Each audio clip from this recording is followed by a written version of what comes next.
Nation, your eyes do not deceive you. You did not read that wrong. The title does say there is a possibility that Kendrick Green, yes, that Kendrick Green, could very well be the Steelers' new fullback. I know, it sounds hilarious. But believe me, it might actually work. It might actually be a good idea. And truthfully, man, it might actually be one hell of a comeback story. And one that originally we were not all on that train. We were not all on board on the idea. But honestly, man, it could work. It makes sense. I think it's perfect for a guy like Kendrick Green. I mean, let's be honest. What else is there for him to do? Nothing, honestly. He has gone down so far the depth chart that he's now with the third-string centers. Yes. Nate Herbig has taken over as the second-string center now. And even Omar Khan has said that guys like James Daniels and Isaiah Seumalo could be emergency options at center. That's like really emergency type situations. So Kendrick Green, when it comes to the offensive line, he's pretty much, let's be real, he's pretty much done with it. Yeah, I mean, he's not working with the offensive line anymore. He still is, right? He may be getting individual drills as a running back with the running backs, right? But he's not getting offensive line drills. He's working with the O-lineman as well. He's pretty much splitting between O-lineman and the running backs. But we gotta give credit where credit is due, man. It was a couple months ago on Twitter. I will not call it X. It's Twitter. Oh, it's Twitter back then. It's Twitter still whatever, now. Whatever. Elon likes to call it. It's like calling Heinz Field Acrisure Stadium. I mean, who does that? You know, no one does that. No one's ever gonna do that. So we're gonna keep calling it Twitter. On Twitter, a couple months ago, former Steelers linebacker Vince Williams said that he suggested Kendrick Green switch to fullback. A couple months ago, he said he could be a bigger Roosevelt Nix, right? What a great fullback he was, man. He was great. And originally, we weren't part of the idea. I'll be real with you. Because Kendrick Green seeing any playing time, I mean, who wants that? We're not interested in that. That's not a good idea. No. Kendrick Green seeing any playing time? No. And we're going to be brutally honest with this discussion. Kendrick Green playing fullback now, seeing what we've seen in camp, actually might be a very smart idea. It's perfect for him. It really is. And he actually showed that in camp, he can play the position. First of all, let's start with Kendrick Green and his journey. We all know his journey. I'm not going to go down the list. What he did with the Steelers, what the Steelers did with him, how they rushed him into the center role after Pouncey retired, how they passed on Creed and drafted him in the third, how they took an undersized guard and put him at center. It was all a blunder. It was one of the biggest Steelers blunders in recent history. Yeah. I'd say in Steelers history, right? I'd go that far. That's how bad it was. That's how bad Kendrick Green was at center and even at guard last year. Let's be honest, man. He sucked. Again, we're going to be brutally honest here. He sucked last year on the offensive line. He sucked the year prior. He's not an offensive lineman. He's not. He sucks. He's undersized, and he's just not good as an offensive lineman. No, he doesn't. As an offensive lineman, whether it's guard or center, he doesn't have that intensity. He doesn't have that Mueller, mentality on the offensive line. Because when he's in that stance and the defender's coming right at him, he just doesn't hold his own. And we showed it. We've seen it a lot last year in preseason. Yeah. He made the roster, but he didn't play one single game at all last year. He was in every game inactive for a reason, right? And then you look at who we brought in this free agency: Nate Herbig, Isaac Seumalo. We even drafted Spencer Anderson in the 7th round. There is a reason. We added a lot. We added a lot to the offensive line, and it's caused Kendrick Green to fall down into the depth chart. There's a reason they brought in all those new bodies. And we're like, where's Kendrick Green fit? He's not going to make the roster. There's no place for him. Nate Herbig can do everything he can do, but better. So he's our backup center, right? So where's Kendrick Green fit? Well, on Friday Night Lights, this past Friday for the annual Friday Night Lights show, a packed Steelers crowd up there, right? We actually saw Kendrick Green play fullback. Yeah. And dare I say, he actually made some eye-opening plays. He actually looked pretty good at the fullback position on Friday Night Lights. Like, it's pretty crazy. This is Kendrick Green we're talking about. It's actually mind-boggling. I'm not going to lie to you. A guy like Kendrick Green, he was dead to rights this year, right? Where is he going to fit? Is he going to make the 53? Now he has his best chance at making the 53. And I'll be real with you, man. I really hope this isn't a camp gimmick. I hope this isn't a camp story. I hope this isn't just for camp. Let this actually trial into the preseason. Let this trial against opposing competition. I want to see this on Friday. I want to see Kendrick Green actually play fullback on Friday versus the Bucs in Tampa Bay. I want to see it the week after versus the Bills at Heinz Field. I genuinely am mad curious. I'm not going to lie to you. When I seen the clips, when I seen what he could do, and we got to give Kendrick Green a little credit here. He's not a good offensive lineman. He's not. He's undersized, but one thing we will give him is he is athletic. He does have some speed to him. He has that wrestling background from high school. Yeah. He can have that mauler ability.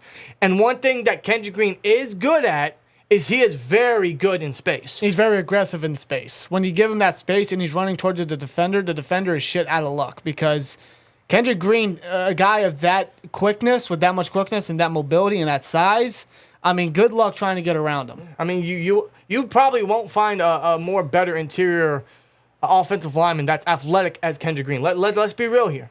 He may not be good at the position, but he is athletic.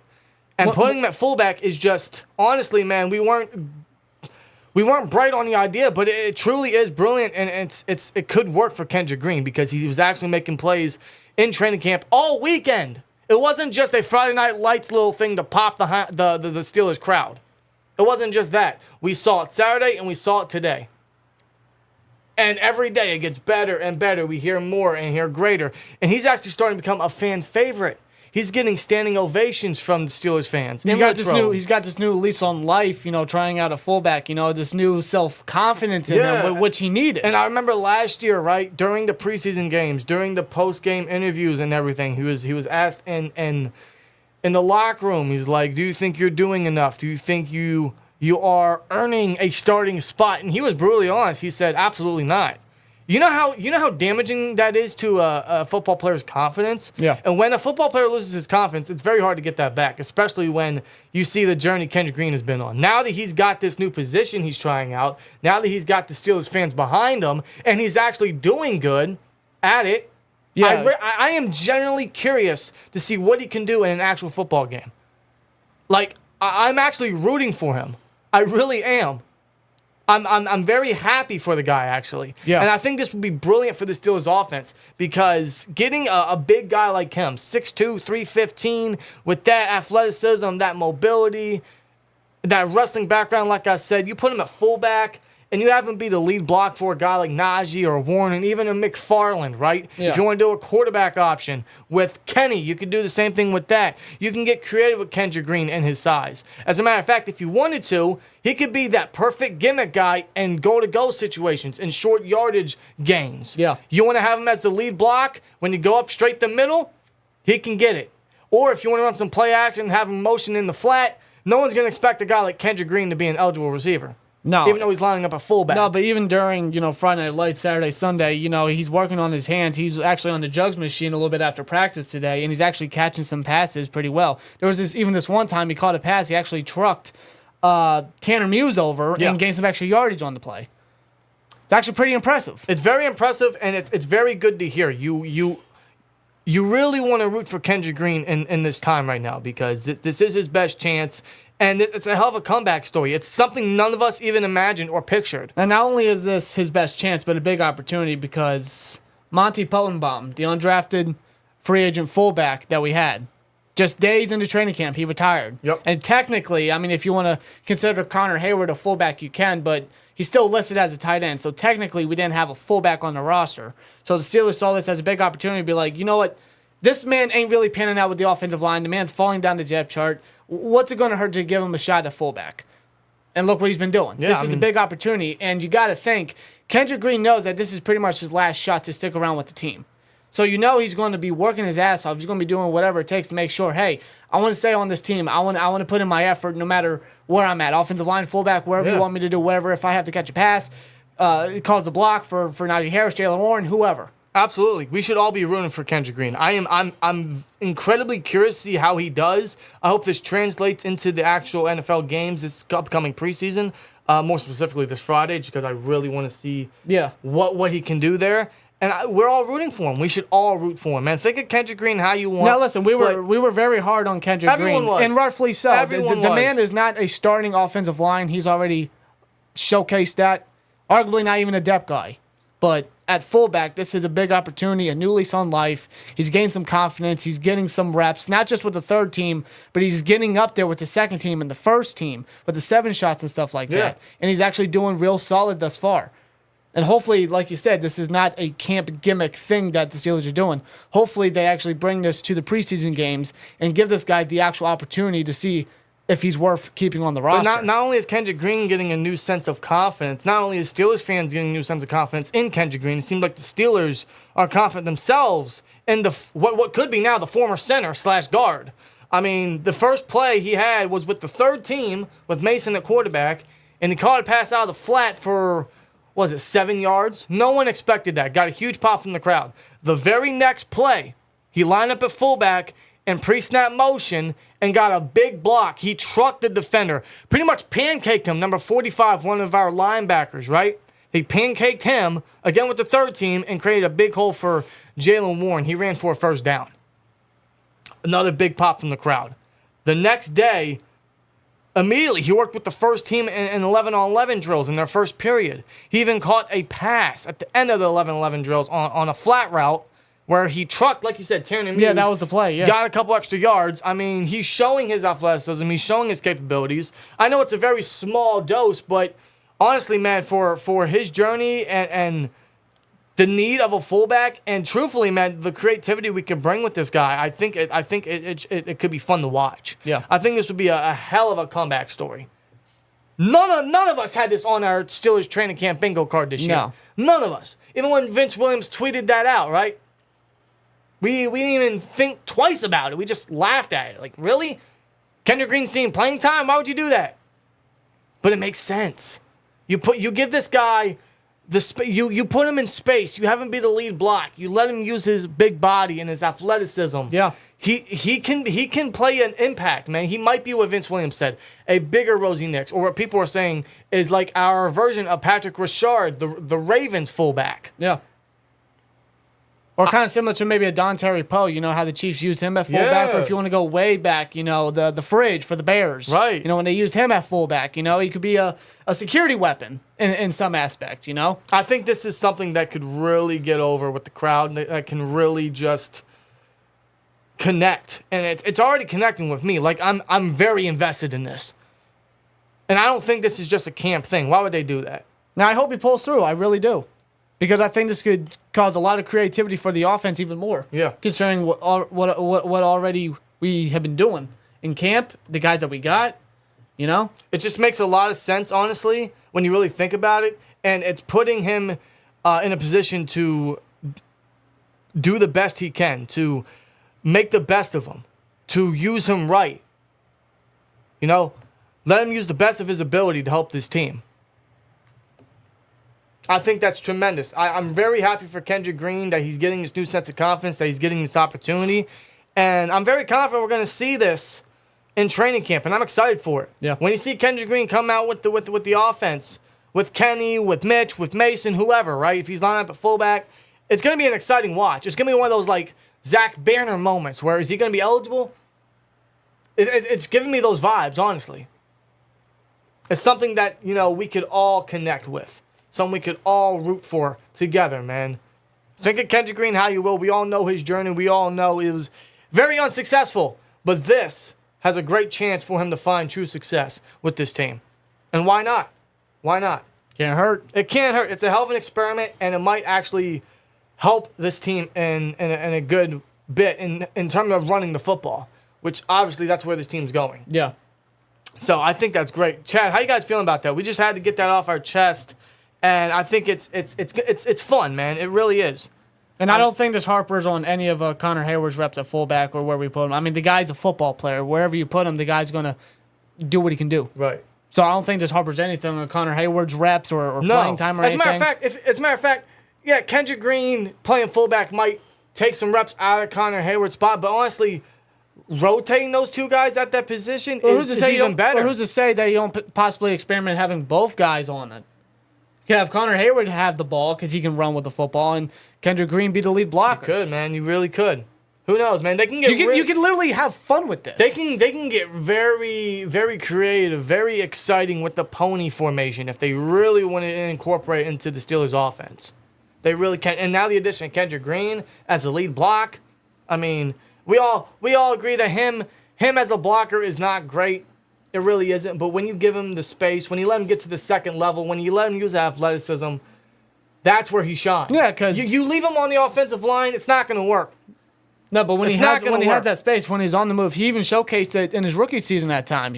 Very little glimpses, but you've seen it. Yeah, once he gets to the second level, man, he can work in space. So we're all rooting for him. We all should. And we'll see what happens. Hopefully they actually use him, experiment him at fullback this coming Friday against the Bucs. I just think it's really low key brilliant. Like I didn't even think twice about it a couple months ago, and now seeing it and seeing the clips and seeing what he's doing. And hearing the reactions, it's good for him, man. I'm very happy for him. And if it really translates on Friday, we should all get excited. Yeah. So we should all be rooting for him. Jedi, how you doing, my man? Still Jedi's in the chat, brother. How you been? He said he's got that blocking fuel. Blocking fuel. Blocking fuel. Tackling. He can use it to play football. Blocking fuel. The so-called analysts can schma. Little inside joke. Schma. Absolutely, man. Twitter X sounds like a site you would need to use a private browser on. Yeah, you would have to go incognito. If you know what I mean. Just don't watch a video on X. So is X? So if you post a clip on X, is it now an X video? That's what I said. Don't watch a video on X. What about Derek Watt? I don't know. I don't know what the case is with Derek Watt. He's still a free agent. If they didn't sign him after Pony Bomb retired, man, I don't know what that tells. Unless Kendrick Green doesn't really shine at the position as we go further into preseason, I don't see how Derek Watt fits back in this team. Honestly, I think between Kendrick Green and Connor Hayward, we could fill the fullback role very nicely as utility pieces. Yeah, Connor Hayward's not going to primarily play fullback. That's where Kendrick Green can come in. Now here's my question: do we see him on special teams with him being now on fullback? Kendrick Green? Yeah, that could be interesting. Yeah, we could see that. That's a big ass fullback. Yeah, it's big. I mean, 6'2", 315. Holy shit! You got that coming to you in space. A little running start. Yeah, that's why he trucked number 45. Toby is his name, I believe. Yeah. So, jet sweep. All right, everyone, calm down. No. Don't give Matt Canada ideas, okay? No. Don't. Okay. We can give Matt Canada some credit in camp for what he's bringing to the offense and this new sense of aggression and the chunk plays and the creativity he's using. And again, I'm not trying to get my hopes up with it, but it's fun to see, isn't it?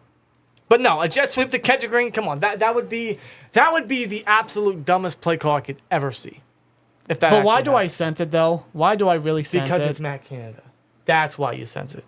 And you know what's going on through his mind if he were to do it, his mind process. Well, they're not going to expect a big offensive lineman to run the ball, so just give it to him. No. I truly think that's his mind process. Oh, they're not going to think that, so let's just do it. No.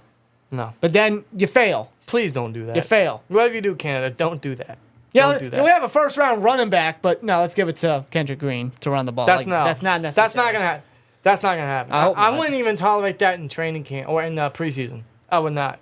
It'd be funny. It would mean nothing, but it's just don't do it. Now you got to make the most of those reps in preseason. That's what it's about. No, and I think that's why this opportunity for Kendrick Green is tremendous for him. It's big. It's big for him. We're generally happy for him, right?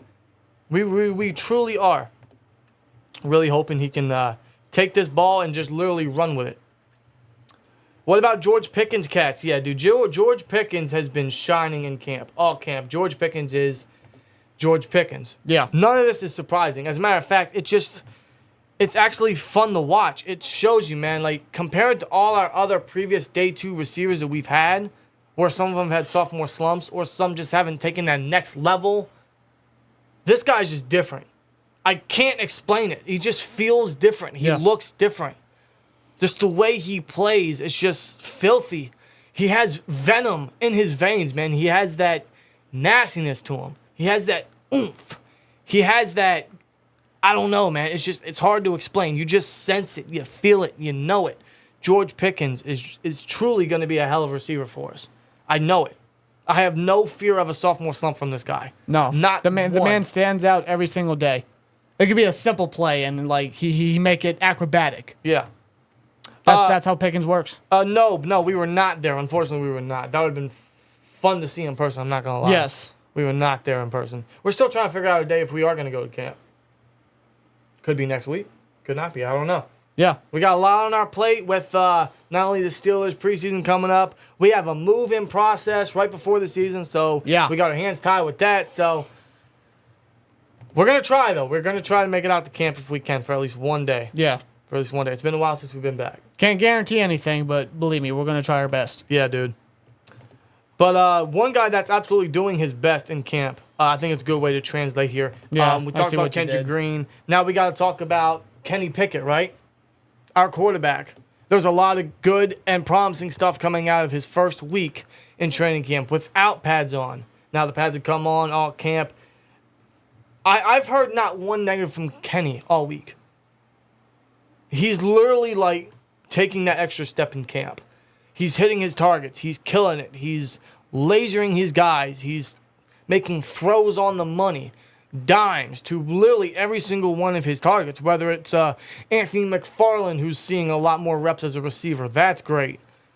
It could be Pickens. Him and Pickens are connecting, especially this week. And some of the catches Pickens are making in the back of the end zone with his balance and his body control. Yeah. It's astonishing. It's what you want to see. Him and Allen Robinson have been connecting all offseason, so this is no shock. Him and Deontay are working. I mean, Darnell Washington's looking good. I mean, Kenny is just really striking with everybody. And I think that him getting first-team reps, literally all camp, is just, it's very important. Since he didn't get that last year. And now he's taking what he learned last year and all of offseason and everything he's been working on the film and on the field, and now he's transferring it into camp, and he's literally gelling well from what we're hearing, from what we're seeing, from what we're reading. Literally, the NFL speed is slowing down for him. It's like it's getting easier for him. Now, again, this is all camp. We'll see if any of this translates against true competition. But knowing Kenny and how he is a film junkie and just seeing what he's doing and how, according to many reports, he was damn near perfect on Friday Night Lights.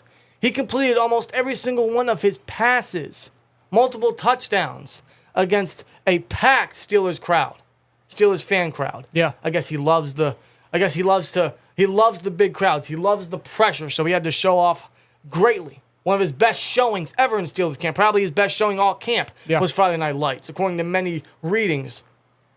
He is just nailing it. He is. He's killing it in camp is what we're hearing. That's what you want to hear from your second-year quarterback, right? He just keeps getting better.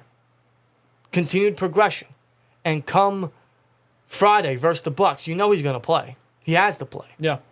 We're going to be watching very closely. He's going to be under the microscope to see how much of that he can translate onto the football field against true competition when he's getting pressured with linemen coming after him, against the real defense, right? I mean, that's going to be fun to watch. That's what we're really going to be lasering is Kenny. Yeah. Because that's the most important thing this year is how much further can Kenny continue to progress in his second year. That's the most important part this year. And so far in camp, man, he's nailing it. He's looking good. I'd say he had a better camp this week than he did in week 1.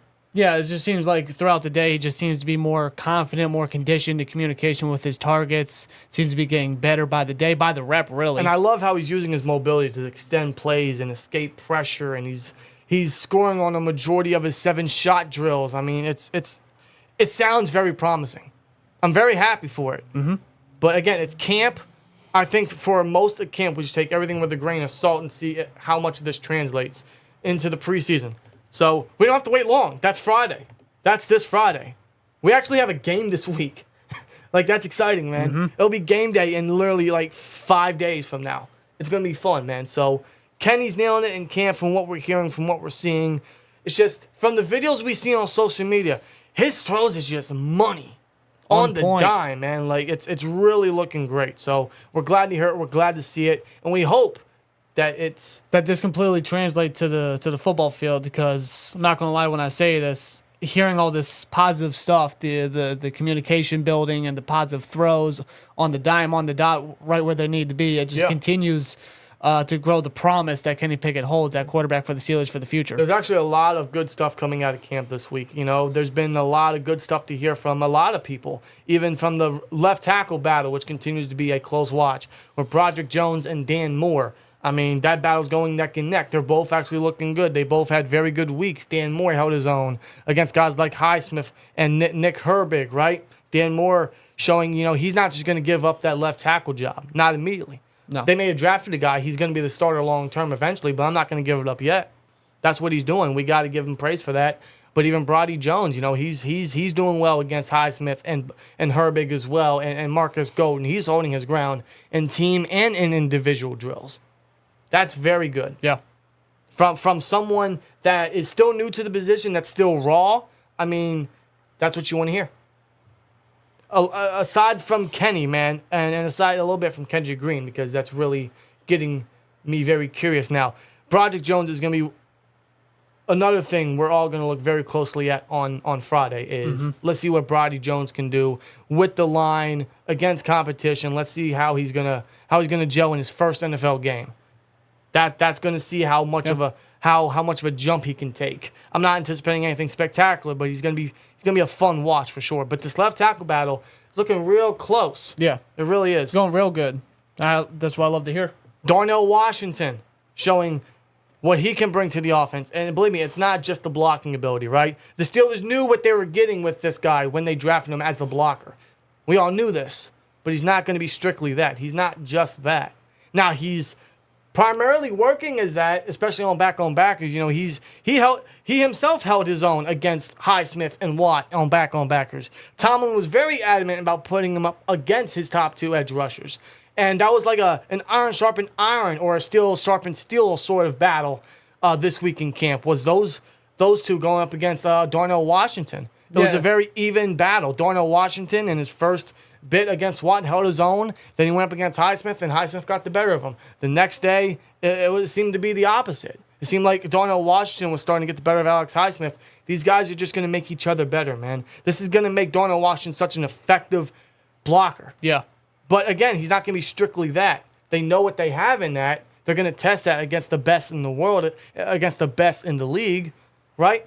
But they're still using them in 12 personnel. They're still using them as a receiving threat. They're using them up the middle, you know, in individual drills and team drills. There was a video that went viral on Twitter where he went up against Mark Robinson, which already is a size mismatch. And Mark Robinson did not look good whatsoever in that rep. And Darnell Washington showed his athleticism and got a touchdown on the individual drill. But that's the scary part about Darnell Washington, because his receiving ability has always been an underrated aspect in his game. And quite frankly, the main Georgia tight end who's coming to the Brock Bowers. Yeah, Brock Bowers. If he was not there, who's to say that Darnell wouldn't have gone much more earlier like he probably should have? Yeah, exactly. You know, his receiving threat would have been used a lot more. His receiving ability is very underrated, and with that athleticism that he showed at the combine and his underrated hands, I mean, Jesus freaking Christ. Now again, he's not the most athletic tight end. He's not. You will see he is stiff. He's a little loose around the hips, or a little stiff around the hips. But his receiving threat is not to be underestimated. They're going to use his size. They're going to use his vertical threat ability. Kenny can toss it up, and he'll use his height to his advantage, his big body to his advantage. You're talking 6'7", 265 for a tight end. I mean, that's dirty. So, yeah, we all know what the Steelers got in a blocker.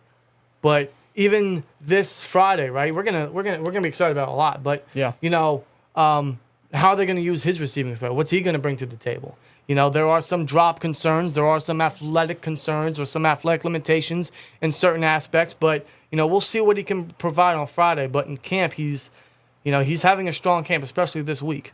You know, he didn't have the best start, but, you know, he's looking good so far. Yeah. That's what you want to hear from your third-round pick, your number 2 tight end. Now let's transfer to the defense, right? We got to transfer to the defense a little bit. Joey Porter, George Pickens continues to be a must see battle in camp. It's going to be every day. It's going to be the one-on-one camp battle for years to come. It's going to be one of those that we're going to look back at year after year to see how these guys just better each other, how these guys have progressed. It's going to be fun. It's always fun to watch these two. It's literally another iron sharpens iron, or in this case, a steel sharpens steel battle. Yeah. That's what you want. And these guys are going neck and neck. These guys are going tit for tat against each other, right? Joey Porter's getting the best of Pickens. Pickens getting the better of Joey Porter. I mean, I ain't gonna lie. Most times it's Pickens being Pickens. It's Pickens winning the battle. But Porter, man, there are times where he's in very tight coverage against Pickens. And you see that a lot with Porter. He's very rarely out his frame, away from his receiver in coverage. He's naturally sticky. And I ain't gonna lie, this week he was a little up and down according to many reports that we read, but still a lot of promise coming from the guy. Yeah. And he's gonna be getting first team reps at least probably the first half on Friday versus the Bucs. He was off today. I think it was due to some bumps and bruises, some injuries. A couple players were out due to bumps and bruises and injuries, and most guys actually had vet days off, as the Steelers have off tomorrow on Monday. Mm-hmm. So, most guys are going to get some vet days off. Some guys are going to be rested up because, they have an off day tomorrow. Plus, there's only 2 training camp practices in Latrobe this week, which is Tuesday and Wednesday, before they have to travel to Tampa Bay on Thursday. And, of course, have the first game back on Friday.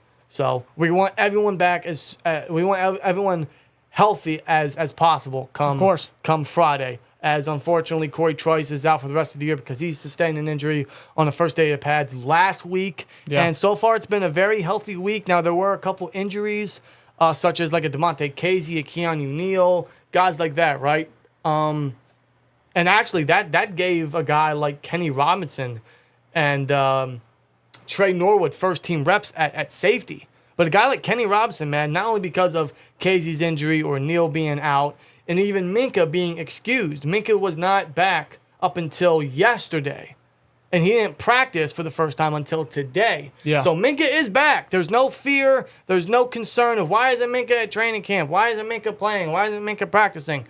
It was because of a personal issue. It was because of a family issue. We've all been there. Yeah. Unfortunately. Man's got to do what he's got to do. But he's back. He was practicing today. There's no worry about Minkah back. But with Minkah back and the injuries at safety and the how thin we were, a guy like Kenny Robinson saw first-team reps, and he did not let that shot away from him.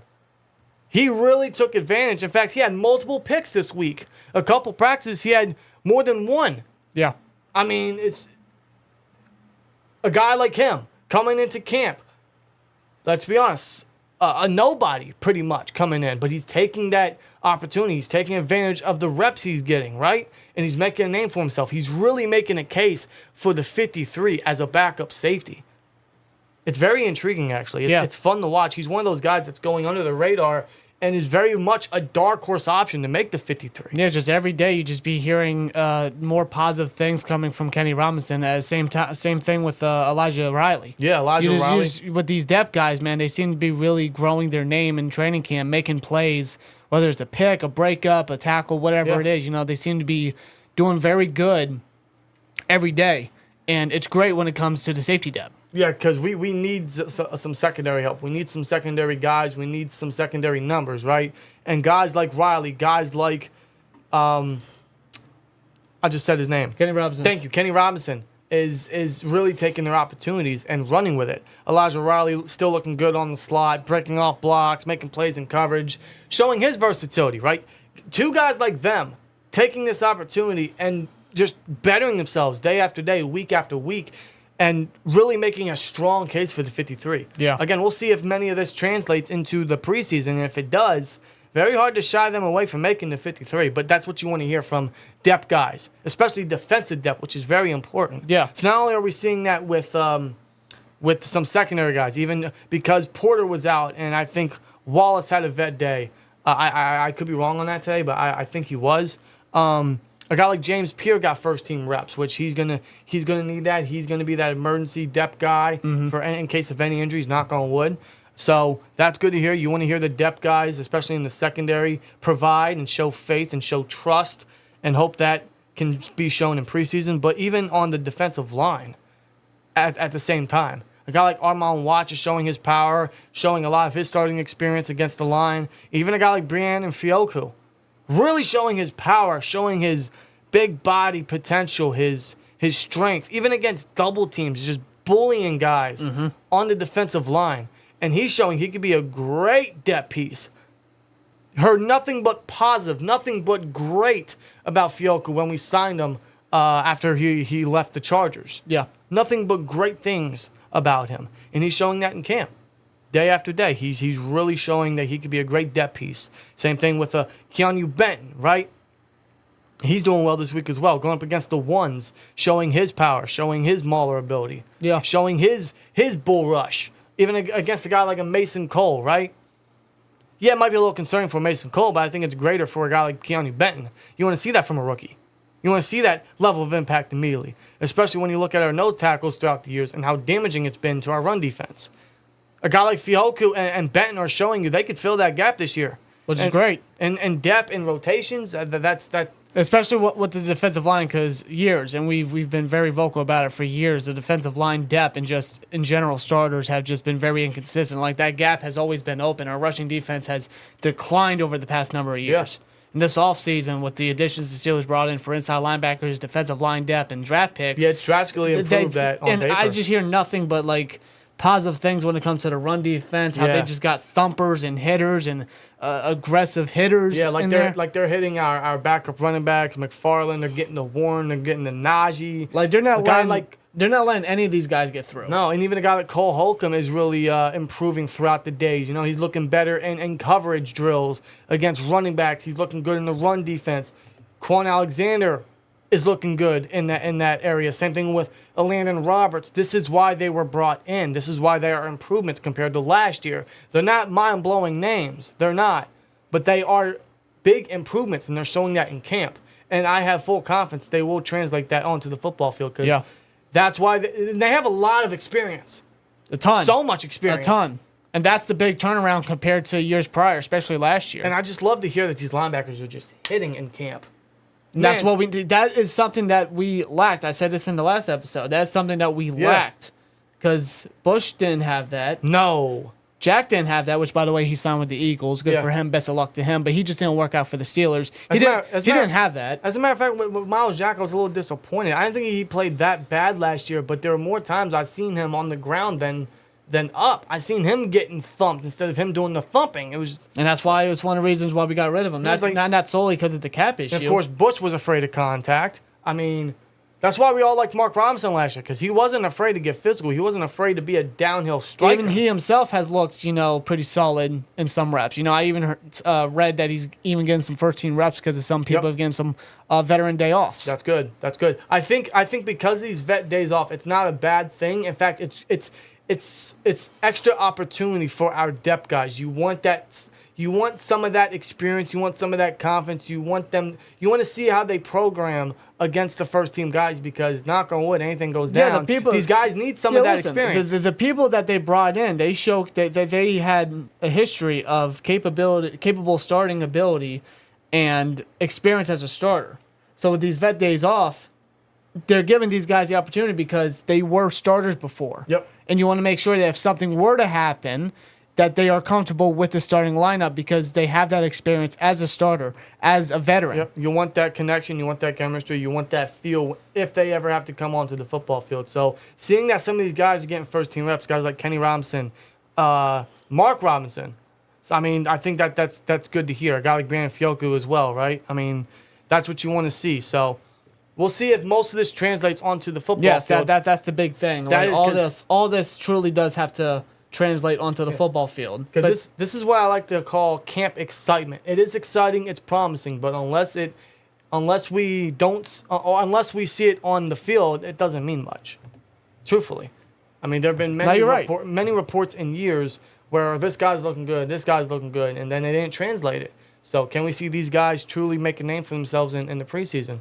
Can we see what guys can do with their opportunity? Can we see guys push for the 53? Can we see what we're hearing in camp make it onto the football field and show that potential heading into the regular season? Can we see Kenny throw dimes and look good and show his progression in his second year? Yeah. Can he make a Trevor Lawrence-like jump? In the preseason last year, you saw that from Lawrence. You seen it, you felt it. Yeah, you pointed it out a lot. Can he show that himself? Yeah. We are very confident, but until it happens, everything in camp should be brought with some excitement, but hold your ground a little bit until we see. No, you're right. What we hope we see on the field, truthfully, because that's how it is sometimes. That's how it is every year with camp. That's why I tell myself it's great to hear, but until I see it on the field, we should hold back on excitement just a little bit.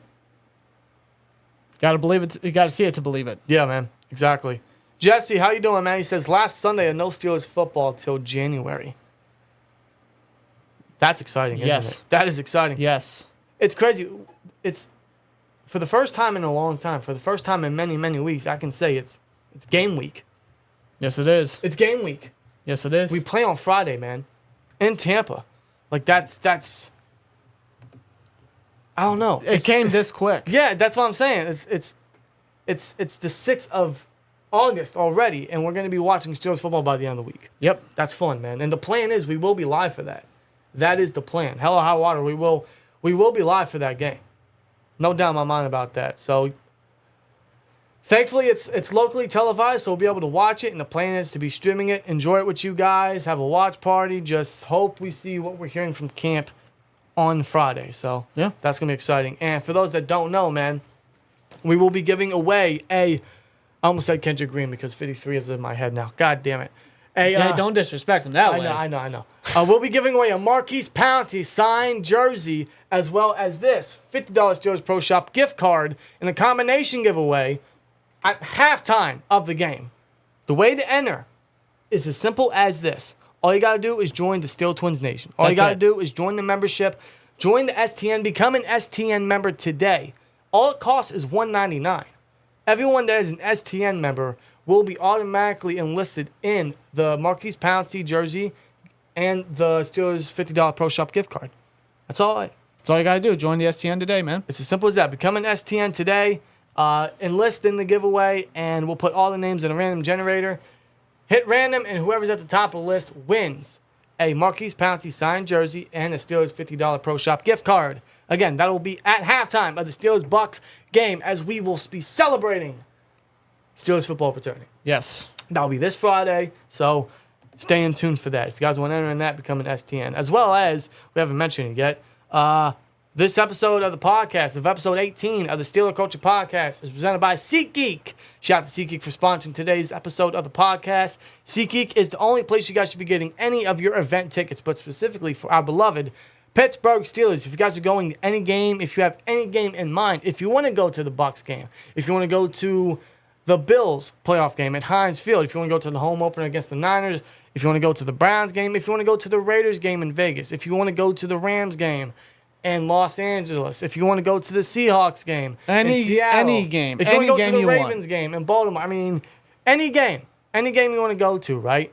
SeatGeek has it at great prices. It tells you if you're getting a good, great, or a bad deal. And the best part, when you go to checkout to purchase your tickets, you can put code SteelTwins at checkout to save $20 off your first SeatGeek purchase. Again, code SteelTwins at checkout, save $20, and still go to the Steelers game. And save yourself some money in the process. Absolutely. So again, shout out to SeatGeek for sponsoring today's episode of the podcast. Chad, how you doing, man? How you doing? A lot of good stuff coming out of camp. Kendrick Green playing fullback. It's a weird time to be a Steelers fan. It's an exciting time. I'm curious to see how much Washington impacts Freiermuth's playtime. It's not going to impact any. It's not. In fact, as a matter of fact, the Steelers' official depth chart came out, or initial depth chart came out. Yeah, might as well talk about that. Ago. You're right. That did come out very shortly before we went live. And, again, this is the first initial depth chart. None of it means anything. In fact, it's worthless. But also looking at it, it's not too surprising at all. No, there's nothing to be surprised about. Nothing at all. But it is something we got to talk about because it is the first initial depth chart, and some of it does speak a little volume on certain areas. Yeah. So let's dive in. So obviously our quarterback, Kenny Pickett, Mitch, Mason. Go figure. Shocker. Go figure, right? And Tanner Morgan as a fourth stringer. Yes. Throw him in there. Deontay Pickens, Robinson, are our receivers. Calvin Austin, Hakeem Butler, Miles Boykin are our backups. Second stringers. Left tackle. Dan Moore is the starting left tackle on the initial depth chart. This is not surprising. No. Not at all. Broderick is, of course, the second stringer. So In fact, no rookies are starters on this depth chart. not yet. Not yet. Could. But again, this is the first initial depth chart. None of it means much. In fact, I remember in Kendrick Green's rookie year, when he was the center, they announced J.C. Hasenauer as the starting center in the first initial depth chart. But we knew he wasn't getting first-team reps. Again, it doesn't mean much. No. But Dan Moore getting the first team or the starting left tackle spot in the initial depth chart is no surprise. We'll see if that lasts. I will say this, though, man. We've been critical of Dan Moore, but he's looking solid in camp. So is Broderick Jones. This is going neck and neck, okay? Whoever is the better left tackle coming out of camp, coming out of preseason, should be the starter. Yeah. It's as simple as that. Just because you trade up for Broderick doesn't mean you should start him immediately. Just because you fear for Broderick to get killed or to go up against tough competition like a Nick Bosa or a Myles Garrett and this and that in his first couple weeks doesn't mean you should start Dan Moore. Whoever is the better left tackle is your starting left tackle. Simple as that. Yep. And honestly, there's no wrong you can do with it. There's none. You want to give Broderick Jones some time to learn a little bit, learn his technique, that's good for him as well. If he's the starting left tackle, that says volumes about him. Yeah. Simple as But that. even then, the backup could still work as extra offensive lineman for short yardage, goal line situations. You can still get them in there in some situation. Absolutely. So there's no harm in whoever loses the battle. You can still get some playing time. Yep. Tight end, Pat Freiermuth, Zach Gentry, Connor Hayward, and Darnell Washington in that order. That's not going to last long. And our fullback is listed as Connor Hayward. No, Kendrick Green is not listed as a fullback yet. Not yet. Kendrick Green is the backup center to Mason Cole He is. as of right now. That's not going to last. As a matter of fact, I know why they still keep him in drills with the offensive linemen, but I'd rather just have him make the full move to fullback, truthfully. Nose tackle, Montravius Adams is still the starter, followed by Brandon Fioku, and then Keanu Benton. Yeah, Ben is the third stringer as of right now, So which is no surprise. I don't think there's really a prime starter because all three of these guys are going to see time at that spot in rotations. So At least for this year, yeah. either way, you can't go wrong. Personally, I love our D tackle line. I love our D tackle depth. I love our defensive line depth. Yeah, compared to last year, it's much more improved and versatile. Exactly. Our linebackers are listed as starters. Cole Holcomb, then Landon Roberts, then Quan Alexander. Again, that's all going to be situationally schemed for these guys. Yeah. And as for that, the only thing other to note is, our corners are as follows. Levi Wallace, Patrick Peterson. Those are the starting outside guys. Joey Porter is a backup. Our strong safeties. There's not really one true starter they listed. It's DeMonte Casey and Keanu Neal. So we got co-starters at strong safety, which is interesting. Yeah. And our nickelback, our slot guy, is Chandon Sullivan. He's listed as the first guy. Elijah Riley follows, along with Duke Dawson. Yeah. So, again, not much surprise here, but also not much we should take so seriously. One thing I will say, though, I think this speaks the most volume for anyone in this depth chart. Calvin Austin III is listed as both the kick returner and the punt returner. Yeah. As the starter. So Gunner isn't even the starter at that point. He's a second stringer. I think that speaks how much trust they have in Calvin Austin, where they're going to use him, and how hopeful they are. Not just the trust, but the anticipation of what they see in Austin as a return specialist to get his feet wet and then make the adjustment to wide receiver. Yeah. But Gunner's not going to go down without a fight. In fact, he's looking very underrated in camp. Yeah. He's actually been a bit better as a receiver in some reps. Yeah. Some with the first team. Return specialist, I haven't really heard much, but I haven't heard a lot of bad. Yeah, I see more Calvin Austin getting those reps. That's where they're going to use him. That's where he's going to get his feet wet, as we all anticipate. Yeah. Corey, how you doing, man? He says, sup, twins. Hey, Corey. Corey Flores, ladies and gentlemen. Off topic, but Eric Carlson is a Penn now. Yo, what a trade by the Pens today. Yeah, 3-team trade. They got one of the best, if not the best, defenseman in the reigning NHL. defenseman of the year. Wow. What a trade. And they traded a first rounder next year, yeah, but this shows you they're going all in on one last run. That's why they kept the three-headed guys last year. And Letang, Malkin, and Crosby. right? They kept them all together. We all thought one or both or all were going to be gone. We thought at least Letang or even Malkin would have been gone. No, they retained all of them. And they retained their starting goalie. Yeah. And they just traded for Erik Karlsson. I mean, that's just... Yeah, no, they're going all in for a Stanley Cup, as they should. Yeah. You've assigned all those guys, you're going all in for it. You're going to try to get at least one more. Yeah, and the new GM's just really setting his presence early on as well. Making a big blockbuster move. Good for the Pens, man. Are we going to wear our black jerseys on Friday? Well, since it's an away game, probably the whites. Yeah, the away jerseys are the whites, so... Just got tickets to Rams game. We should be healthy after the bye. I hope so. The bye's in a tough week, but I hope, fingers crossed, we are as healthy as we can by the bye. That's going to be a tough game. After the bye, we got to go all the way to the West Coast where the Steelers don't perform that well. I mean, I know Tomlin does well after the bye, but nonetheless, that's a rough spot. It is. It's a rough spot. It is, but... In fact, I remember last year, we didn't have to go once outside the East Coast. I don't think. Yeah, if I remember correctly, I think we traveled the least amount of distance. Yeah. And now we got to go to the West Coast a couple times with the Rams and the Seahawks. It's tough. Those are two games I'm a little worried about. Plus, we got to go to Las Vegas. But hey, listen. Bring it on. You say, yeah, you're right. Bring it on. Come on. You're right. Don't let that bad history tamper on the competition you got to go up against. Yeah. At the end of the day, you still got to win a football game. Absolutely. A huge bummer to hear about Corey Trice. Did they announce what the exact injury was? They didn't announce the exact injury. All Tomlin said was it was a significant knee injury. Non-contact injury, too. Non-contact. So it could have been ACL, could have been MCL. Achilles tendon, whatever. Could have been something. It's not good, though.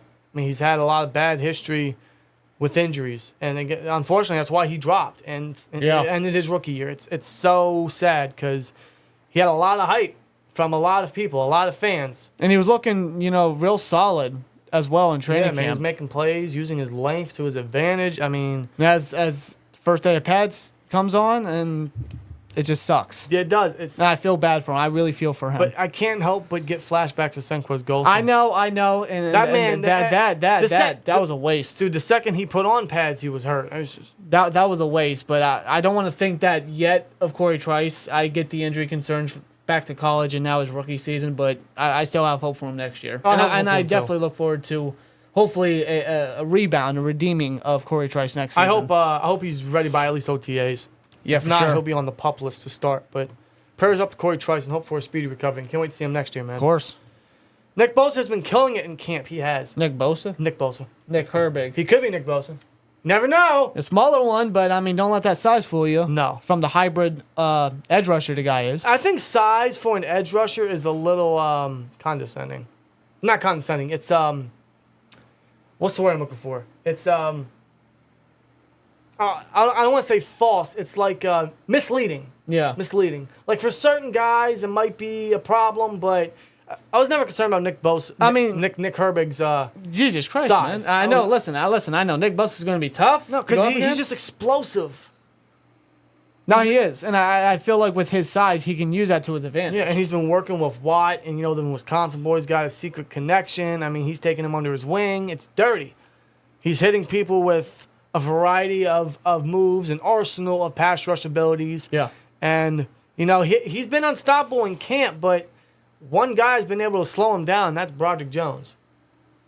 Yeah, rookie on rookie competition. That's what you want, man. These guys are going to make each other better. I mean, these guys are literally going up against the best in the world. It's phenomenal. Put a stacked rookie class with a stacked starting core, with a stacked team and stacked depth. I mean, there's so much to be excited about this team, man. It really is. You know it. That's why Jesse says I'm really excited for this year. I don't think we are even close to Super Bowl contenders, but we have a really young and fun roster with depth. Yes, we do, Jesse. It is one of the more stacked teams I could recall. Definitely the most stacked team since, I'd say, 2020. I'd say so, because 2020 was a pretty stacked year. We had a stacked team. Yeah, receivers were stacked, tight end was good. Especially on defense. Yes. Especially at corner. Yeah. I mean, at one point, Cam Sutton was the dime backer. That's how stacked we were. Yeah, it was Joe Hayden.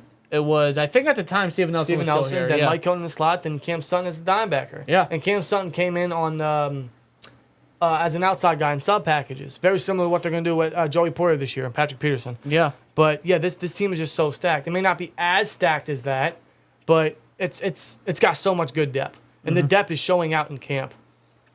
And I'm confident they're going to show out in preseason. In fact, I'm expecting a very good preseason from the Steelers team. I know it doesn't mean much from a record standpoint, but Honestly, I don't really care about the No. record. I just want to see which guy really stands out and shows growth throughout yeah. preseason. I want to see what this team can bring to the table. Yeah. Because I'm not gonna lie to you, man. They might be underdogs. They might be dark horses for the division. That's how confident I am. Some people have even brought that up a couple times. Well, this team is better than last year. It has a better roster than last year. It's much more experienced than last year. It has better depth than last year. You have Kenny coming into his second year. Yeah. You know, he's starting to come with the NFL speed. He's starting to catch up there. I mean, It's only up from here for the Steelers. it really is only up. You're absolutely right. There's no way you can go down. The only way is up. I know there's going to be a couple games where the Steelers are going to be the Steelers, the same old Steelers, right? There's going to be a couple games because that's just in the Steelers' blood, right? That's in the Steelers' ability. That's just how the Steelers work. There's going to be games we shouldn't be playing the way we play. Gives us heart attacks. We might be able to pull it off. Listen. But we're just like, why can't this team just have a complete game for once? TSH, typical Steelers heartache. Yeah. Put that on a T-shirt. Yeah, you're right. I love that. That's very clever. Same old Steelers, you know, everything, right?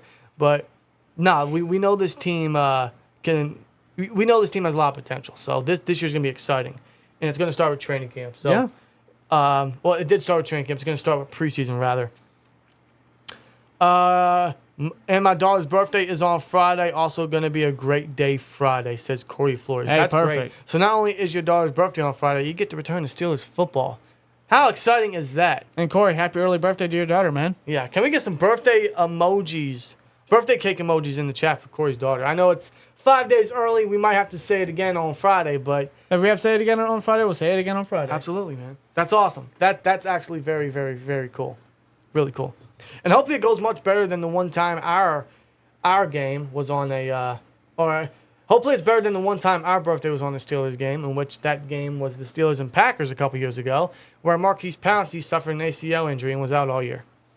Yeah, that birthday Oh, sucked. I forgot all about that. Jesus Christ. That was on her birthday. That sucked. Yeah, who remembers? Who was the backup center? Cody Wallace. Yeah, that's who it was. I knew it was a Cody. Yeah. So, yeah. SteelTwins, you guys going to any games this year? I got tickets to the Raiders games. Says Austin Frank. I don't know yet. We really want to get out to a game. It's been a while since we've been out to. We just got to get back out to Pittsburgh in general, but out to a Steelers game. We got to get back to Heinz Field. We got to get back out there, you know. So I don't know what game, but maybe we can think of one. Hopefully one that's not freezing cold like the Titans game 2 years ago. Yeah. Because that was ridiculous. That was miserable. I ain't gonna lie, but you know when I think back to it, I don't even remember how. But your cold first, it was. your first football game, your first experience in a Steelers game is something you never forget. And when Renegade came on, dude, the crowd went nuts. Like Crowd went nuts. that warmed me up. One thing's for sure, man, we were able to see history in that game. We got to see the sack that TJ got that broke the Steelers' all-time sack leader. So, And that if was I'm not fun. mistaken, wasn't it also the last time Ben got a rushing touchdown? Yes, it was his second to last home game. Yeah. Some history happened there, folks. It was awesome, man. It was awesome. What a fun experience. We got to get it back out there. I don't know if it's going to be this year, but we're going to try. Same thing with camp. Yep. If anything, I want to at least get back to camp. Yeah. That'd be fun, man. If Kenny makes a Trevor Lawrence jump, watch out for this team, says Jesse. You're absolutely right, dude. If he makes a Trevor Lawrence-like jump, that is spectacular. Mm-hmm. That is success written all over it. I'll be real. That's the expectation. It really is, because he's a first rounder, and hearing everything we're hearing in camp, that's what we want to see. Yeah. Whether we see it or not, well, I don't know. We trust Kenny. I don't know if that's too high expectation, but again, he's a first rounder. We got such a young team. That's what we need. And there's no excuse for Kenny. Let's be honest. So that's the expectation, and that's what we're hopeful for. And you're right, man. If he makes that jump, his team's dangerous. Very. I'm glad Minkah is back at practice and that everything is good with him. Yeah, it's good to hear. Yeah. Hopefully he's in good spirits, whatever the personal issue was, probably family related. But, you know, it's good to see him back. There were people actually concerned this might be a Stephon Tuitt situation all over again. I'm like, slow down a little bit. This isn't Stephon Tuitt all over again. No. It's not. Now Minkah's back. He's he got his helmet on. He's got his pads on. He's ready to work. He is ready to work, man. That's great. In your opinion, what are the biggest holes on the offense and defense? Oh, good fucking question. That is a great question there by Rob. Now, this is before we see anything translated onto the football field. So, Yeah. I don't know. We could still have... issues that we thought are filled and are actually not. So Yeah, you may have a maybe point there. linebacker disappoints. Maybe so. Yeah. Maybe we still need an offensive lineman here and there. Maybe we need a new right tackle. Maybe we need I don't know. Maybe a new center or something, right? I don't know. Yeah. See, I'm going to go with defense first. Right off the bat, I'm going to say nickel corner. Corner. Just because, I mean, I could say strong safety, but you kind of already have a sense of what KZ and Neal can kind of bring to the table. And it's more success than failure there. I'm going to say, for defense for me, I'm going to say a true long-term athletic linebacker. Yeah. None of the guys we have on the roster is a long-term Like a true fix. off-ball linebacker. Yeah. Yeah. No one we have right now on the roster is a long-term fix. Holcomb, Roberts, Alexander are upgrades. Some may be here a year or two. We'll see if that's the case. But we don't have a true long-term athletic fix. We still haven't had that since Azier went down. Truthfully, that might be the first-round pick next year. I know drafting a linebacker in the first round isn't ideal anymore, especially the recent number of classes and everything, right? It just doesn't look well. It's almost feeling like the running back position a little bit, right? But linebacker might be the pick next year in the draft. That's far from now, but we don't have a true long-term fill-in athletically at that position. So I have to say there. As for offense, I don't know. I want to hope everything's filled. But if I had to say something, offensive coordinator. Yeah, does that count? That counts for me. It's just hard to trust Matt Canada, man. Maybe a right tackle. I don't want to discredit Chooks. I say Chucks. I don't want to discredit him. But maybe that. Because I don't know how much longer they're going to pay him his contract. Yeah. They trust him, but how much do they trust him? Yeah, that much money, that much cap. Yeah, that's a big question mark. Yeah. See, for me, I mean, I agree to an extent with right tackle, although I do find Chucks to be pretty dependable. Nothing mind-blowing, but I feel he's pretty dependable there. Not to throw shade or anything like that to Mason Cole, because he did really well last year. But I was thinking but center too. I don't know if he's really the long-term guy at center for the Steelers, just like linebacker. You know, we have decent guys. You know, we got guys that can fill in, but as far as long-term goes, especially at the center position and how long Pouncey held that role, I don't know how long Cole's going to hold that position.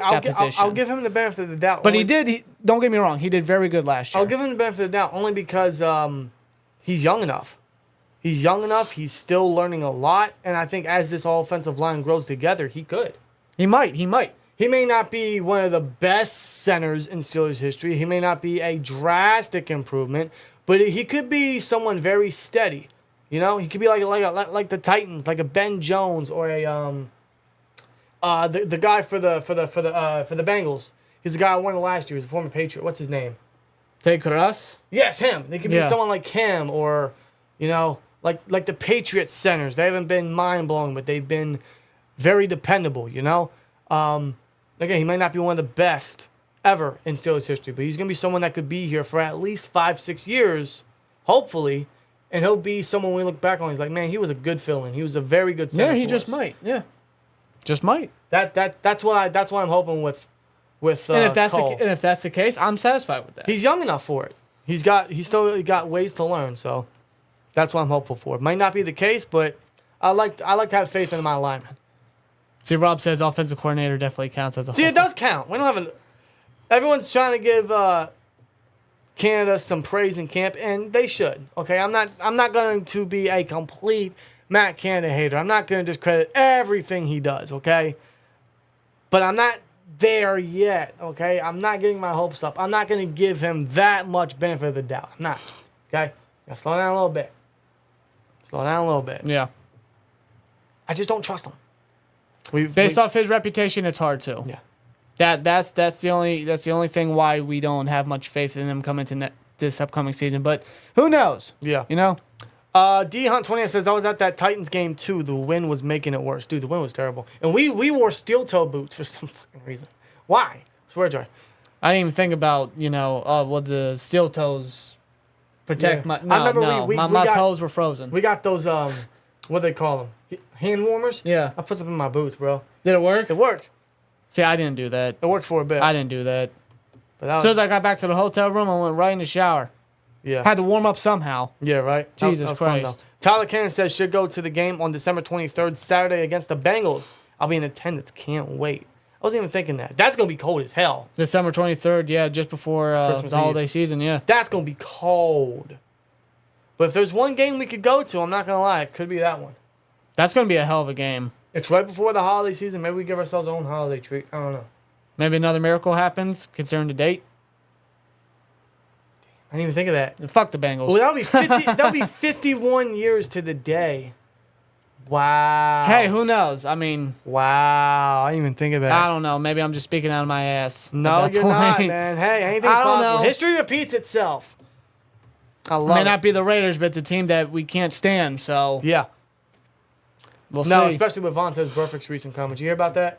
No, what'd he say? So, Joey Porter Jr. in an interview said, yeah, Vontaze Burfict was one of my most hated players growing up. So, Vontaze Burfict's response was very simple. Fuck your daddy.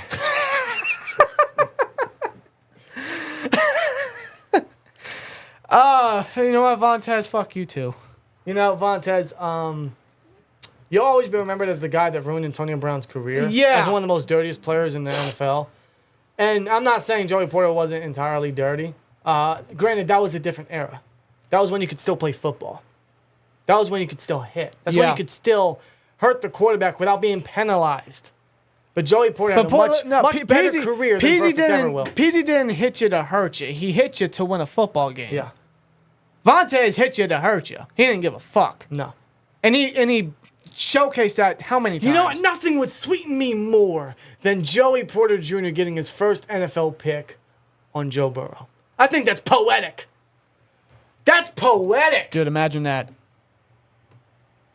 Imagine that. That's poetic. Poetic justice, motherfucker. I'm not even swearing that one. When it comes to all the way to week 12 at Cincinnati? It might take a bit. Yeah, Porter's you're right. Porter's not a ball hawk. Although he's making some turnover plays in training camp. But he's also not going to. He's not going to be an outside corner all the time. Yeah, you might be right. He's not going to see time with the ones a lot. He's going to be a sub-package guy to get his feet wet. Dude, I swear to God, if that were to happen. That's poetic justice. Just do whatever. Sack Burrow, get an interception on Burrow, cause a turnover against the Bengals. I mean, that's just... You can't write that. You can't. Dude. His father did it, so why not his son, right? Imagine it might be made in the stars, man. I mean, he was drafted by the same team his dad not only played for, not only won a Super Bowl for, but coached for, and now his first NFL pick could come against the same team that his dad hated the most, that his dad gave the most hell. Whipped their ass so many times, he was tired. Oh, wow. I think that'd be beautiful. I think just about every Steelers fan would fucking lose their minds. That'd be amazing. I would love that. I would love that. Jesse says, I think our biggest holes are lack of experience and proven talent. A lot of potential, but can they all live up to it? You know, Jesse, that's very true. Very true. You're very true about that. That's why most of the stuff in camp it's exciting, but hold back until we see what happens on the field. That's what's most important. Anyone can have a great camp, but can they? Yeah, who remembers, what's his name? Anthony Chickalo. Anybody remember him? Oh, my God. Anthony Chickalo, I believe he was the main primary backup. That just took me back. Who remembers that? Because it was every camp. You know, the guy was explosive, in great shape, very fast, fluid, athletic. He was looking good in camp. But as soon as he touched the football field, forget about it. Dude, that took me back. Chickalo was not a good backup edge rusher. No. You remember that what was it, the Seahawks game? Saints or Seahawks game? I know what you're going with. It was the Seahawks game. Yeah. It was, I forget who the running back was, but he, for some reason, we had him on third down and not TJ Watt. But he completely missed his tackle and the running back ran in for a touchdown. Yeah. Cost us the game. Plus Dante Moncrief with his concrete hands. Yeah. Oh, don't bring him up. Yeah. Come on. 2019 was fun, man. That was an interesting year. Yeah. I know the Steelers rarely fire coordinators, but do believe if Canada is underwhelming, do you think they would fire in the season? Actually, I do. They don't fire coaches, but this front office has shown this is a different environment. This is a different approach. This is a different aggression. Now, I know Tomlin might not want to fire him for obvious reasons, But maybe someone like Omar Khan could push, hey, we need an OC change. Because you've seen, man, Omar Khan's not playing around. We'll see if most of this translates. We'll see how much of this actually ages in years to come. But he's not playing around. He's trying to win a football game. He's trying to win a Super Bowl. Yeah. He's building a Super Bowl contending team, right? As long as the talent lives up. He knows our coordinator is underwhelming. I don't know how much ruling he has on building the coaching staff, but I know he has some say. He's got to have some say. Because you got to fit the right guys with the right scheme, right? Yeah.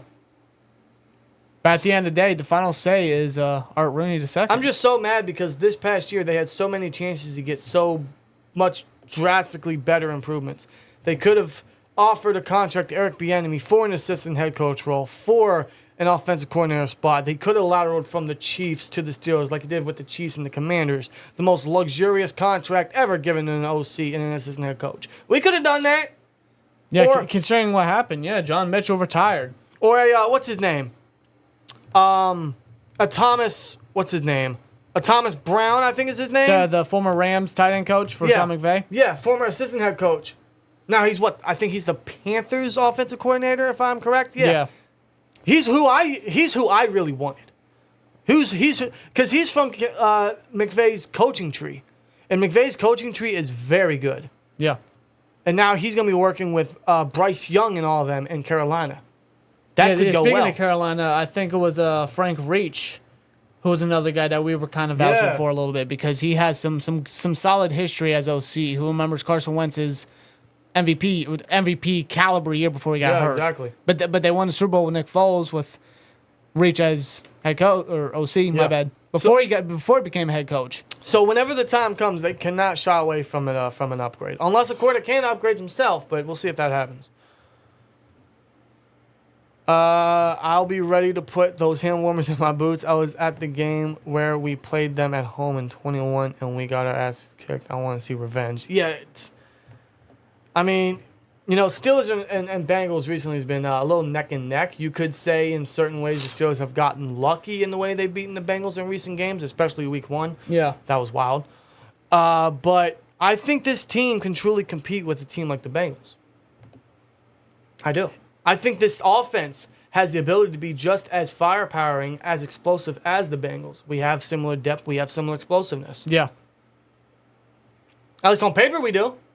We'll see if we actually do, but they do have to live up to it because the Bengals are, it's crazy saying this, knowing their reputation, but in just a matter of years, they're a AFC elite. Yeah. They were just in the Super Bowl 2 years ago. They made it to the AFC Championship game last year. Yep. They're an AFC elite. Joe Burrow's about to eventually get extended with probably the biggest quarterback contract in NFL history. After Justin Herbert got extended, you know Joe Burrow's going to get more. As deservedly so. Jamar Chase, forget about it. Jamar Chase, one of the best receivers. Joe Mixon, great running back. Offensive line, improving. But there's only so much money they could throw at T. Higgins and Chase and Burrow. They just extended Logan Wilson, right? Yeah. They lost their safeties. These are going to come at costs. They got these guys on rookie deals now, but in a while or shortly they won't, which is why we also say the Steelers need to strike with Kenny in his rookie contract as well as all these guys on rookie contracts because the second we got to start paying all these potential superstars, that window might be closing. We may have this team for a while. We might have some guys on the team for a while, but, this window, it's not open yet, but they could be prying it open this year. Yeah. But you mentioned the Bengals with their stars, they can't pay everybody. The Bengals are going to take advantage of that as quick as they can. Of course they. So that's where That's where the Steelers need to step up and be aggressive. They have found more success in the last 2 years than they ever have with Marvin Lewis in 15, 16, 17 years. Big part head coach. Big part head coach. Big part quarterback. Yeah. It's just crazy seeing that transformation. It's disgusting as a Steelers fan. Yeah. I hate to see it. So I hope we can topple them this year. My son going to Heinz Field for his first preseason game against the Bills, says Laura. That's awesome. That's awesome. Shout out to the little man for going to his first Steelers game. How about that? Yeah. Hey, have fun. It's a great experience. Hey, he got there at a younger age than I did, so good for him. Yeah. He's going to remember that one for sure, whether it's the preseason. Will we pick up another safety before the 53-man roster? Unless there's an injury, I don't think so. Yeah, I probably have to agree. I think they're gonna remain with the guys they got, especially someone like Kenny Robinson, who's really taking his opportunity to the biggest he can. So I think they're gonna keep them. I don't rule out another addition or a trade somewhere, but I think now our guys are set. At least for this year. With or without Matt Canada, we win Super Bowl within the next 3 years, says Casper. We have to. We have to. You have to strike. This is Tomlin's last chance. This window he has, which isn't open yet, but it could be pried open this year, this is his last couple years to do it. They're going to give him a contract extension. You know what's going to happen. He has this young team, a lot of rookie contracts, so stacked. As long as everything lives up to the hype, lives up to the money, lives up to the capital, lives up to the pedigree that we've invested in, you know? This is why it's an exciting time to be a Steelers fan, right? Yeah. No rush yet, but, you know. Yeah, it's pretty much like planting a seed, really. You know, exactly. Last year, that's a beautiful way to look at it. No, listen, last year, this is going to be a weird, you know, kind of anthology to picture, but just bear with me.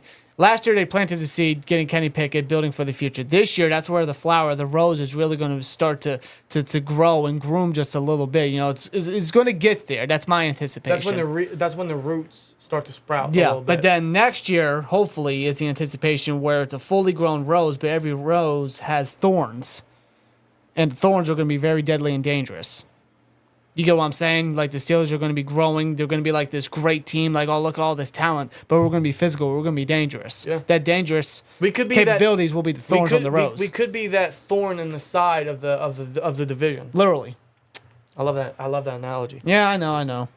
Very romantic. They should extend Freiermuth and give Najee his fifth-year option next offseason. They will. There's no doubt they will. No doubt they will. Mm-hmm. Freiermuth should be decently cheap. Yeah, I don't expect major contract numbers from him, although he's very underrated. He's going to get a very Alex Highsmith similar deal.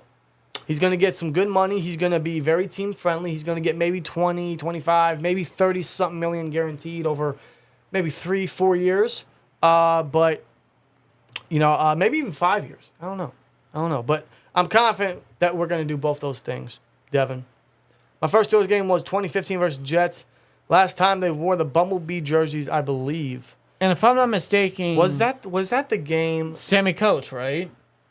2 touchdowns? Yeah. Broken finger? Yeah. Never recovered? He should have had 3 touchdowns in that game. Yeah.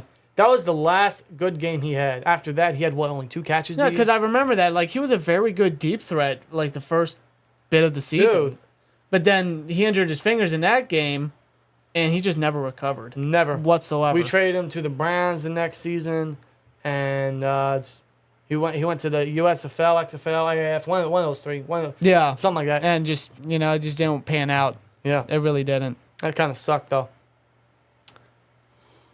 We're going to rock this year. Here we go, Steelers. Here we go, says JRA with black and gold heart emojis. Gotta love that. Yep. Crazy that Watt and Minkah are the older players on our team now. Time flies. Yeah, I know. Yeah. And they're still relatively young. Yeah. But, man, between those two and Hayward, like, they really changed his defense. They deserve a ring, man, more than anybody on this team. Like, truthfully. Do you think Steelers will do right by Najee and give him some money? Yes. They are not going to do him dirty. They have always been respectable. They've always done their players well. They've done their players good. Yeah. See, we had this discussion last week at the end of the podcast. That's going to be something we're going to have to clip and talk about because that's going to be a talking point soon. Yeah, eventually, yeah. But, you know, the whole running back market, you know, it's just kind of a mess at the moment. It's a mess, and I don't see how the running backs will win. I understand why they're doing it, but I don't see how they win. But I know for a fact the Steelers have always done good by their players, so there's no doubt they're going to do the same with Najee. No. They're going to give him the 5th-year option, which just feels like a lazy extra year to give your running back extra time to negotiate and give him another year on the team. But truthfully, I mean, that's what it's there for. Yeah. So that's that. Other than that, I'm going to check Twitter, see if there's anything else crazy going on. I doubt it. In fact, when's the next football game? Is it Thursday? I'm not sure, actually. I know we got some Thursday action. I have no idea. I know we got some Thursday action. That's all I know. And if this NFL app wants to load, I can see the schedule. There we go. Because I know we play Friday. Again, we will be live for that. Come hell or high water. Yeah, I'm looking through. I'm just gonna call it Twitter X. I don't give a shit. Twitter X. Yeah, Twitter. Why not just call? Why didn't Elon just call it that? Twitter X. Just don't change the name. There's nothing wrong with the name. Yeah, but you know how Elon likes, SpaceX, all that kind of stuff. Like, why not just have Twitter X? I wouldn't mind that. At least we still would know what the hell we're talking about. I don't think that would have been terrible. Yeah. But just straight up X, like, are you kidding me? So there is Thursday action. 7 o'clock. There is the Texans and Patriots. That should be interesting with C.J. Stroud. Yeah. That should be interesting. And John Mechie, he's looking real good too. Yeah, coming John off. Mechie's coming back. Yeah. And 10 o'clock, we got the Vikings and the Seahawks. So I'll be watching both. I probably won't watch the entire length of the Vikings Seahawks, but I'll be watching. Why? Because football is back. Football is here. Football is returned. And on Friday, this upcoming Friday, it'll be game day. 7 o'clock Eastern Standard Time in Tampa Bay is when we finally get to watch Steelers football once again. And we'll see how much of this camp news, how much of this camp hype moves over to the preseason. So we're all going to be excited. We're all going to be looking closely for that, especially for Kenny, Broderick, Darnell, Pickens, Joey Porter Jr., and even Kendrick Green. So we're all Kendrick Green, We're going to be looking forward to that. And come hell or high water, we will be live for that game this Friday night for game day, as it is for the first time in many weeks, folks. Game week. Steelers football will be here before we know it. We'll be watching live Steelers football. We'll be watching Mike Tomlin on the sideline. We'll be watching Matt Canada in the skybox. We'll be watching Steelers football pretty much for the first time in many, many months. And thankfully, the wait is pretty much over. So we're nearly there. We're excited for that. And again, we will be live for the game this Friday for a nice live reactions watch party. It's going to be fun. Hope to see the majority of you guys there, if not all of you guys there. So that would be great. And again, man, if you guys want to get in on the Marquise Pouncey signed jersey giveaway plus this $50 Steelers Pro Shop gift card, all you got to do is become an STN member. $1.99 a month is all it costs. You guys automatically get entered in that giveaway, and the winner will be announced at halftime of the Steelers-Bucs game in Tampa Bay. But we'll see what the Steelers do this upcoming week in training camp, see what the last couple reports are going to happen before game day hits. They're off tomorrow. They practice Tuesday and Wednesday, and then they travel to Tampa Bay on Thursday, and then game day is Friday. So it's game week, folks. It's game week. We don't have to wait much longer. We just got to get through this week. We got to get through this week. The Steelers got to get through this week. A couple more days, folks. A couple more days. And although we only got 2 practices, anything can happen. So fingers crossed and prayers up to everybody for a healthy week. A very healthy week. So shout out to the Steelers for an exciting camp thus far. Shout out to Kendrick Green for revitalizing his career and getting a new self-confidence. Shout out to you guys for joining us tonight for episode 18 of the Steeler Culture Podcast, and we hope to see most of you guys there this Friday as we will be live for the game. So can't wait. Steelers football is here. Just like couple more days, folks. Couple more days. But you guys enjoy the rest of your night. You guys have a great week. Have a safe, healthy week so we can get to Steelers football and enjoy it nicely on a cool, calm Friday night. So see you guys then. And as always, like, comment, subscribe, and we'll see you later. Peace!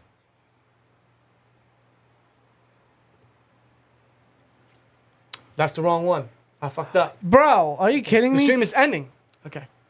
Well, Black and Yellow Texas Steel says Kendrick Green is a girl that does that one thing. Can't get rid of her. Hey, that's one way to put it. Oh, shit. Oh, that's so fucking great. I love that comment. That's awesome. Love all you guys, man. Hey, and I just hope Matt Canada doesn't irritate the ever-living shit out of me on Friday, okay? I know it's preseason, but that doesn't mean he's immune to criticism, okay? So we'll see what happens. You guys enjoy the rest of your night. Hey, take care, guys. Here we go, Steelers. Here we go, Kendrick Green. It's my guy, man. It's my fucking fullback. Swear jar. That's a big-ass fullback. That's a damn good fullback right there. We'll see what happens. Maybe. Maybe. We hope this isn't a camp thing. Play the freaking guy, Steelers. Play him, man. I just want to see the guy truck somebody, all right?